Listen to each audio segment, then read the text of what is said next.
Yo, what's up guys, Boss here, and I'm back in the YouTube video, and there's less than 11 hours of the season left while I'm recording this. I managed to get to 8,300. I'm still planning on pushing up a bit more before the season ends, and the deck I used is this Royal Hog Heal Spirit deck. So what I wanted to do is show you guys some replays, show you guys the new Heal Spirit card in action, why it's a really strong card, and the first replay is going to be versus a mirror matchup. So this way it'll show you guys how to play the mirror matchup. And I know a lot of you guys are going to ask this because you guys know Magic Archer is obviously getting a nerf because it was announced I think like a couple days ago. In my opinion, Magic Archer might still be viable, and even if it isn't, Musketeer and Flying Machine would definitely be a good substitute in this deck, because the whole purpose of the Magic Archer, of course, is a secondary wing condition, but the main purpose is to kind of bait out their like poison or fireball, whereas if you had the Flying Machine or Musketeer, you could still do the same thing. So I think this deck will still be very, very strong next season, especially with the Mini P.E.K.K.A not getting a nerf. So we're going to start off with a mirror matchup here that I managed to win. I want to show you guys this, obviously, because it'll like show you guys how to play this mirror matchup. Also, the first thing you're going to notice is look at his Royal Hog push here. He starts off with Royal Hog's Heal Spirit. Look at how good the Hunter is at stopping this. Watch how much damage I take. So I play a Hunter, and then I log, so the Heal Spirit doesn't heal up the Royal Hogs. I take one Royal Hog hit. That's it. He even gave the wall play there because we basically took no damage. We took one Royal Hog hit, even trade. He has to spend 2 elixir here to counter the Hunter. So I could play Royal Hogs, but I like taking the mirror matchup a little slow personally. I think cycling Magic Archers in the back is really good. He even had to go for an EQ, which was, you know, it's an okay play, but he probably didn't want to have to EQ that. I think he wanted to kind of like fix his cycle. And then I go for an Ice Golem here because I want to protect my Magic Archer. Forces a log out of him, but honestly the log got good value, hitting the Heal Spirit, also finishing off the Magic Archer. Now I go in here because he doesn't have an Ice Golem in rotation, and because the Heal Spirit replaces the Skeletons, Skeletons are actually an amazing counter to the Mini P.E.K.K.A, but because this mirror matchup, if they don't have Skeletons and they have the Heal Spirit instead, your Mini P.E.K.K.A gets a lot of value, and they have to either play a Mini P.E.K.K.A on it, distract it with the Heal Spirit, or go for like an Ice Golem to kite it. And because he didn't have it in cycle yet, I knew it was a good time to go in. And odd enough, he didn't kite the Mini P.E.K.K.A away. I think he played it just in front of the Mini P.E.K.K.A because he thought maybe that, like, well, I think the Mini P.E.K.K.A, he thought maybe he was going to live or something, but ours ended up taking his out, so that was actually really solid for us. He makes a small mistake there. He goes for split Royal Hogs, and the Magic Archer hadn't even crossed the bridge yet, so we get a few chip shots here. And now he does have his, like, Magic Archer up, hitting our Hunter, but we get it into log range, which is really good. But what I decide to do here is I go for Heal Spirit to kite, because I figure since we have our Royal Hogs as our next card, we could just cycle to them, play it in front, and then we know he's going to have to spend a lot of elixir to defend these, and we're most likely going to get a little bit of damage. I think we get none for the most part. Yeah, we just get one Royal Hog hit, kind of like what you saw earlier when I went for log. Oh, and that was a... if you guys didn't know like why he did that Ice Golem, I think he was trying to predict our Magic Archer, but we didn't even have it in cycle there, so wasn't really the best play there on his end. I'm not really too sure why he did that, so I just cycled my Magic Archer because we were up a couple of elixir after that small mistake, and we just go for a log here, finishing off the Royal Hogs. And, you know, things still aren't looking great for us because we're currently losing. But again, I go in here because what I've already said before is they have no good answer. Because I had the Hunter up. Goodness, I had to sneeze there. So because I already had the Hunter up, I knew we had even more of a counter push potential. So I went for Royal Hog's Mini P.E.K.K.A, knowing the Mini P.E.K.K.A would be a nuisance for him. And I even go for an EQ here to slow down whatever he plays. This way our Mini P.E.K.K.A gets an extra hit on what he plays, and also Royal Hogs get him more damage before they get taken out. Because remember, EQ doesn't just deal damage, it also slows things down. So it's really great to use when you have the elixir.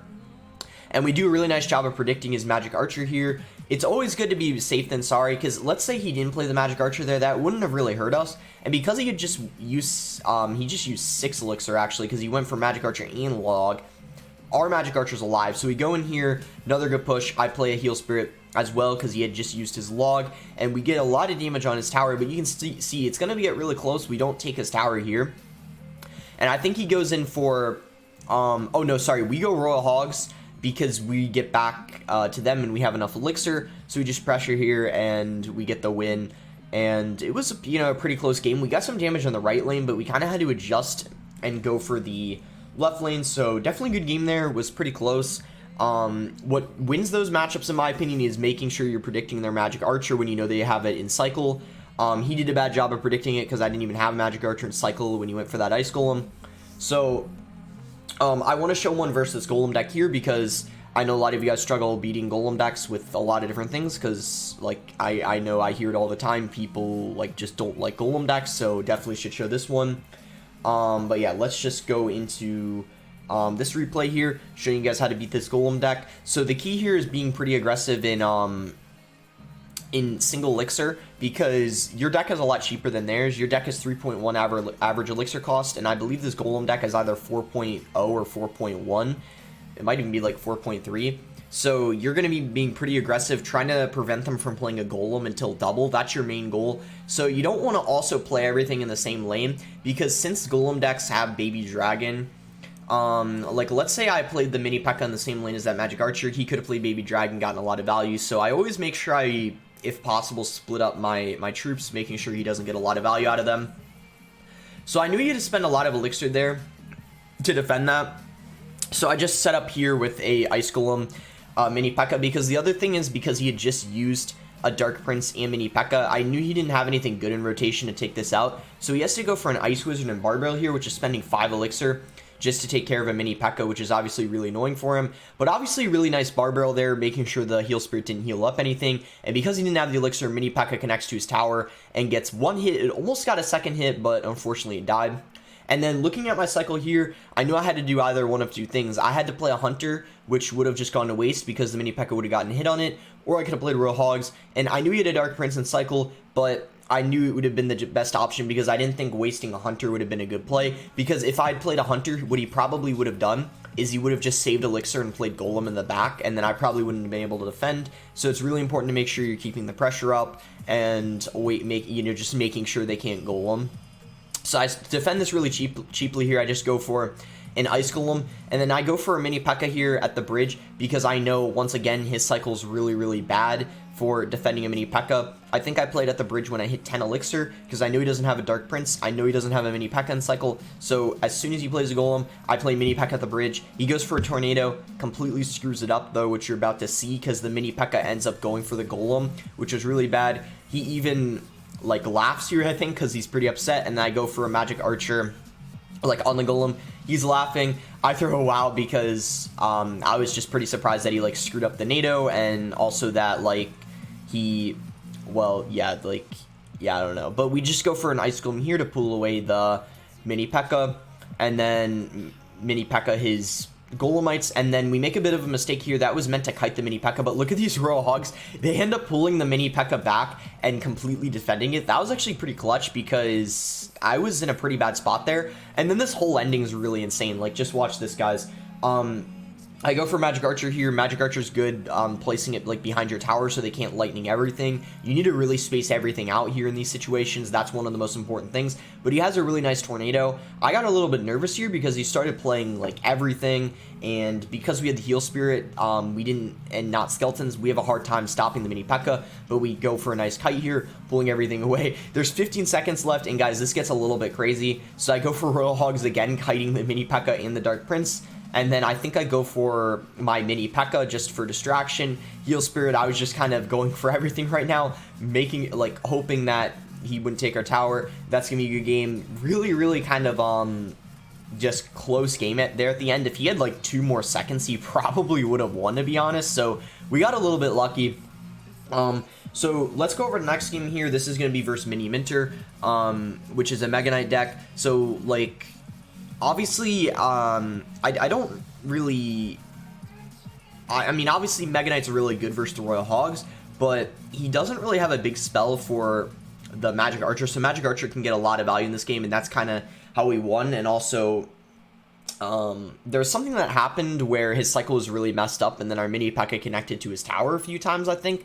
That was the other reason why we won it. So we give him the good luck here, and we always want to make the first move, but because he started with a miner, I just waited and then played a mini P.E.K.K.A on it. So with miner, I didn't really know what this was yet because a lot of decks had miner, but when he had bats, I knew it had to be probably like a wall breaker deck or giant cycle, although giant cycle isn't really good in the meta, and I also didn't really expect mini minter to use giant cycle because I only know of like a couple of players in the top right now who actually use giant cycle. It's kind of, I mean, it's not really the best in the meta just because of all the graveyard. So I did a really nice job here. I play the ice golem, protecting the magic archer, and this is chipping away at the musketeer here, which is really solid for us. We end up taking out the musketeer, and then that means this is going to be harder for him to defend. So I think he just goes for goblins here, which is a really nice counter to the hunter. So he defended that pretty cheaply. And then I go for Royal Hogs here because obviously he doesn't have a Mega Knight in rotation, so I knew he would have to spend a lot of elixir to take these out. But also, I think what I did is I went for a hunter since he didn't have goblins in rotation. I knew he had to play bats, but it didn't really work out too well. You're going to see here, he defended it really nicely.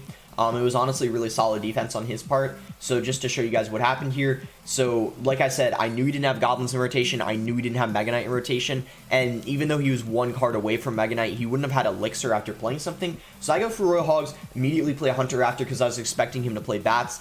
But he actually played the bats really far back. So by the time the hunter's able to take them out, the Royal Hogs are already almost dead. So that was actually a really, really nice play on his part. I even said the good game because like I knew Mega Knight, it's tough to break through in double, and also like he defended that really nicely. But like look at this play here. This is what won me the game right here. So you see how he sent in a miner playing really, really aggressively, and I knew he wasn't back to goblins yet because he had just used them. So I go for a mini P.E.K.K.A at the bridge here, and look at his cycle right now. It's pretty bad. He could have either done one of two things. He could have gone for wall breakers to cut the mini P.E.K.K.A, or he could have zapped the tower and retarget the tower onto the miner, and that's what he chooses to do. But look at this here. I think he hesitated too much. He played the zap too late, and the mini P.E.K.K.A ended up dying, which ended up costing him the game because you can see here the mini P.E.K.K.A on the right here is going to get so much damage. I think it actually takes out his tower right here.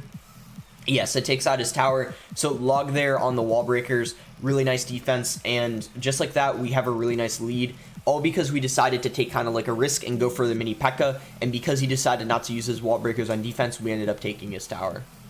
So I'm just speeding this up here because this was just kind of all about defending the Mega Knight. It wasn't really anything too special. We were just making sure we were playing our magic archers like in the back, healing them up when he goes for a miner on them, and then again cycling another magic archer in the back. And mini P.E.K.K.A and hunter are honestly just the key here on defense. Not really using the Royal Hogs here on defense. That wouldn't really make sense to do that because they'd be awful versus the Mega Knight. So we're just making sure we're using like all our cycle cards, taking out his like Mega Knight and support cards, and that's pretty much it. He gives the good game, and we end up getting the win there due to him making kind of like that one small mistake. But that's what you really have to do in those matchups, like versus Mega Knight and other decks. You really have to take advantage of the other person making a mistake. So I want to show this one versus Beast here. I could also show the one versus Teabag, like even though I lost it, I think it would be a good one to show. We'll just show the beginning of this one versus Beast, because even though Splashyard is kind of a hard matchup, the way you win it is in single elixir because their cycle's a bit, I think Splashyard, the average elixir is 3.5 and yours is 3.1, so that kind of means you need to like get your damage in singles. So I wasn't really sure what to do here. I just cycled the Heal Spirit in the back because I didn't really feel comfortable dropping like Magic Archer or Hunter first play. I usually only do that if I know what the other person's using. Otherwise it can be kind of risky because like let's say the other person's using Lava Loon and you cycle one of your air counters. So he went for a Knight, and let me explain to you guys why I did this. Knight is Splashyard's best counter to the graveyard. Bar Barrel is an awful counter to the mini P.E.K.K.A. It just gets one-shotted, and Ice Wizard same case. So that means to defend the mini P.E.K.K.A, the only thing he could have done in this situation is used a bomb tower, which he was forced to do. So what we do is when we have the elixir, I think I go for I either go for Ice Golem mini P.E.K.K.A or Royal Hogs mini P.E.K.K.A. I think I go for Royal Hogs mini P.E.K.K.A. No, I go for Ice Golem mini P.E.K.K.A. Yeah, I think that was the right play in that situation because he didn't have a Knight in rotation. So you're going to see what happens here. I go for Royal Hogs when that bomb tower dies because he doesn't, well, obviously have that in cycle because he just played it. Then I go for Royal Hogs and Heal Spirit because he had no Bar Barrel in rotation. And then look at this is so clutch. healed up back to basically full health and getting so much damage on his tower. On top of that, we're up a couple of elixir, have a hunter in cycle 4's baby dragon, which we plop down right on top of the baby dragon, and it gets no damage on our tower. A little bit of counter push potential, so we're just in an amazing spot right now. And we, you know, this is just the place we want to be in, because when you get into double and if you don't have much damage dealt on the Splashyard tower, then Splashyard player's tower, geez, I couldn't say it correctly, it's pretty difficult to break through in double because they're able to cycle faster, making sure they always have a bomb tower and cycle for your royal hogs. So once again here I go for mini P.E.K.K.A. And Ice Golem, and then Royal Hogs behind it. So that was a really, like, nice play there. I don't know if you guys caught that. He was forced to go for a Bar Barrel on his mini P.E.K.K.A, and then right when the Bar Barrel was done being played, I went for Heal Spirit, because then he had no way to stop the Heal Spirit from healing up the Royal Hogs, because that's the Splashyard player's only way of stopping the Heal Spirit is the Bar Barrel. And so once again, we get more damage here. I didn't really need to EQ this, but I just decided to do it just because... well, for a couple of reasons. One, we were up a couple elixir, and also just because, you know, we might as well use the EQ on the building when we get a chance to. I mean, there's really nothing else I use it on in this matchup. Like, obviously on defense, like, I wouldn't use it versus a graveyard. That would be a pretty like, bad trade, because the EQ doesn't even do too great versus graveyard. So he's just, yeah, trying to do his best here to get some damage and fix his cycle. But since he was in such a bad spot and that Heal Spirit got so much value, we get more damage here because we go for an EQ on his bomb tower. Hunter took it out really quickly. So we just take his tower here, and that's going to be GG. So nice win there versus that Splashyard deck. It really showcases how you have to get, like, all your damage in single elixir, basically. So yeah, I'll show a couple more. I think I'll show the one versus Teabag here that I managed to lose, just because I think, like, I played it pretty well. It just got really, really close there at the end of the game, but I think it's still a good match to show. And then we'll end off with this RG Fireball deck.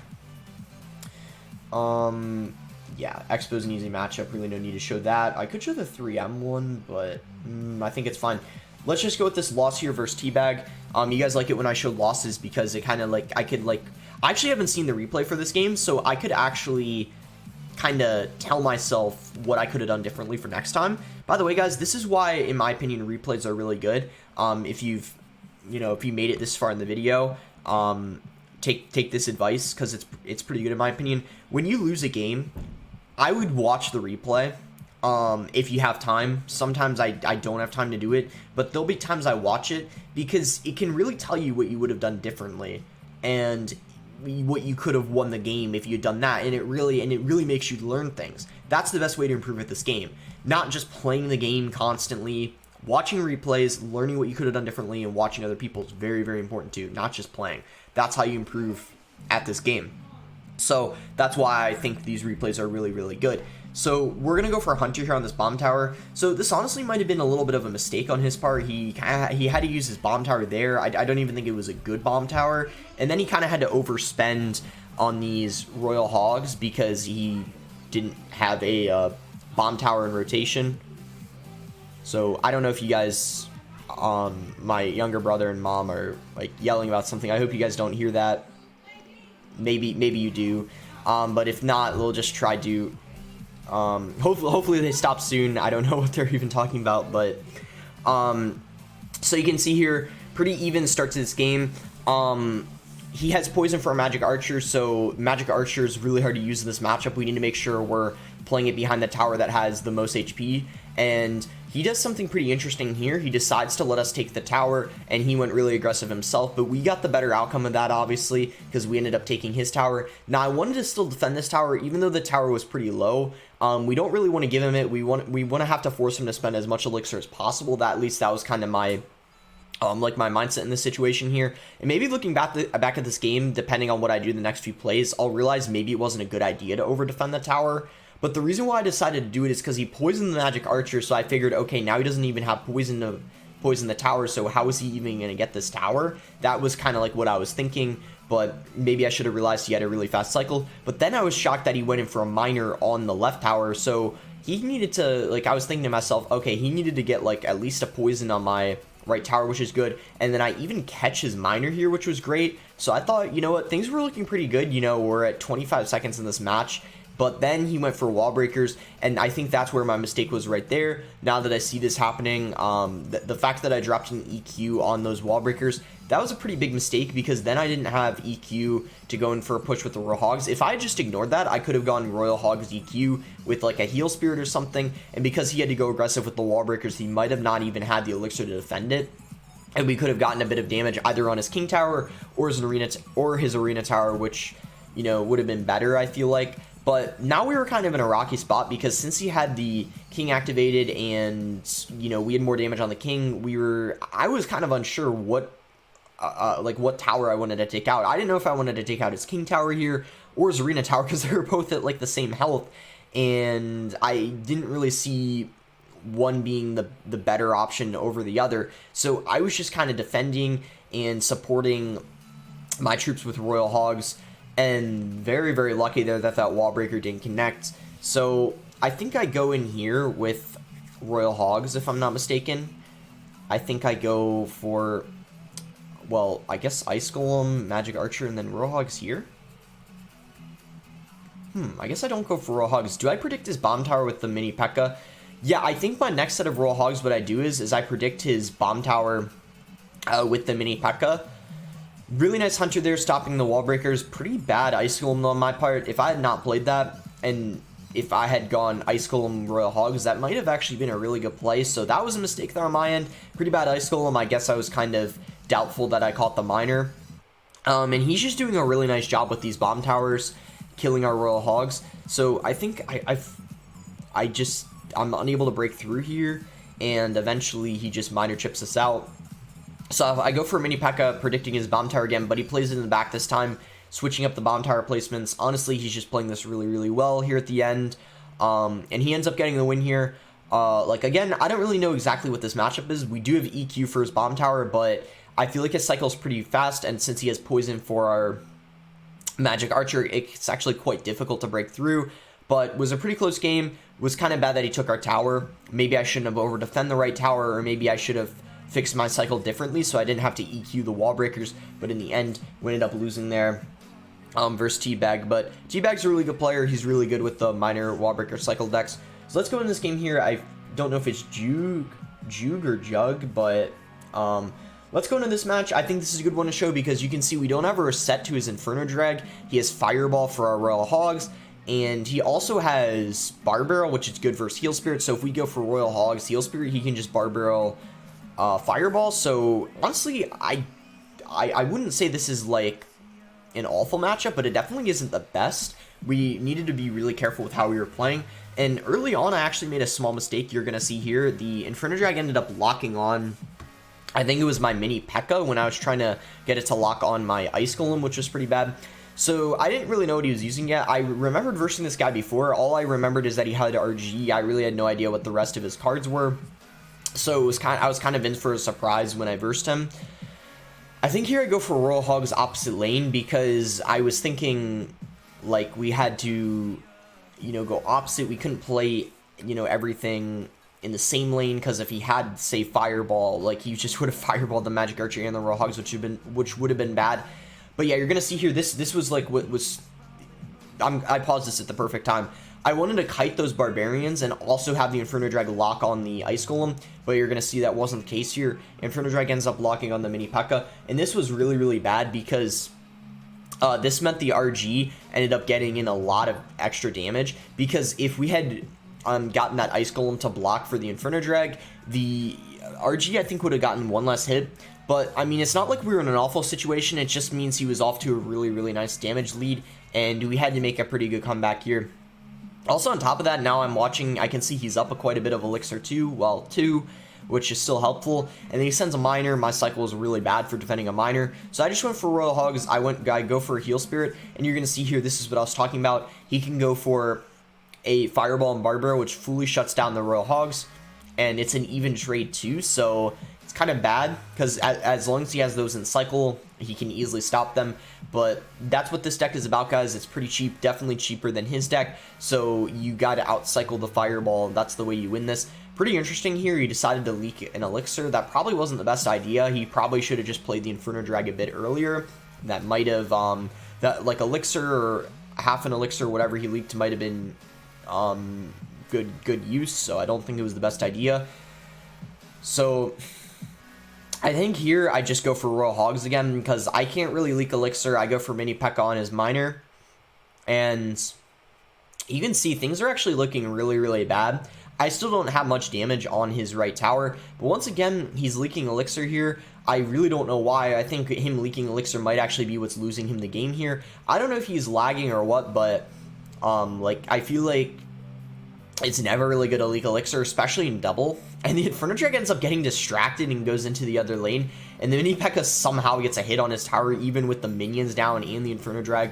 So now, just like that, we're back in this game. He goes for a really aggressive RG at the bridge, even though we had a Mini P.E.K.K.A cycle, so that was pretty interesting. I mean, his RG does get one hit, but I still think it wasn't really the best RG, because now he was kind of put in a bad spot, and even though he defends these Royal Hogs, he has no elixir for the Magic Archer, and then here we can just go for a Hunter right on top of the Inferno Drag, and then I think we go for Mini P.E.K.K.A on the miner. We predicted that, and then I think we go for, we either EQ his tower, or, yeah, Ice Golem and then go Royal Hogs, and then EQ his tower. Yeah, that's what I did. I don't know if we got any damage here, I can't remember, but we go EQ. Yeah, we got no damage. He did a really nice job defending, and then I got a little bit worried here, because I thought if he was going to go for an RG, I wasn't going to be able to defend this, but luckily, I Heal Spirit, distracting the Inferno Drag, go for Mini P.E.K.K.A, log, and because he didn't have a Fireball in rotation, he wasn't able to Fireball our tower, but I think, I don't know if this was a mistake on his part. I gotta calculate how much Fireball and Zap does, because now that I remember, my tower was at, oh, that's unfortunate. Fireball Zap doesn't do enough. That's why he didn't Fireball Zap, because Fireball does 292 damage, if I'm not mistaken. And my tower's at 381, or 383. Zap does 81 damage, so he wouldn't have had enough damage. Now I know why he didn't Fireball Zap, because if our tower was like, I think 20 HP lower, he would have been able to win the game. So that was a little unlucky for him, but he's kind of like unsure what to do here. He just goes for Fireball Zap, and very lucky for us that our Mini P.E.K.K.A is pretty broken and ended up getting enough hits on his tower to put us in EQ range. That's going to be GG. We managed to outcycle this RG Fireball. Triple spell player, right? Because he had Zap, Barbell, and Fireball. Yeah, really interesting. I mean, kind of props to him for getting so high up with it. But yeah, anyways, I hope you guys enjoyed the video. I wish you good luck with the rest of your season push, and I hope you guys like learned something from the replays. I mean, I know you guys like the live games more, but I feel like replays are pretty helpful, as I've already said earlier in the video. In fact, they might even be more beneficial than live matches, just because when I'm playing live matches, I kind of have to like focus on the game, and I'm probably not explaining stuff perfectly, but when you're actually going over the replay, you can see exactly what's in the opponent's cycle, how much elixir both players are at, and why I made the decisions I made. So I hope that helped you guys. Make sure to like the video if you guys enjoyed it, subscribe if you're not subscribed already, and I'm planning on doing a GC video tomorrow when the season ends using this deck, because nothing in this deck got a nerf, because as you guys know, Mini P.E.K.K.A didn't get a nerf. It probably should have, but it didn't. So I'll do a video on this deck because I think Sparky is pretty decent in the meta, especially like in competitive. Maybe on ladder it isn't the best because there's like a ton of Ice Ball on ladder, but in like GCs it's a really solid deck. But anyways, thanks again, until next time, guys.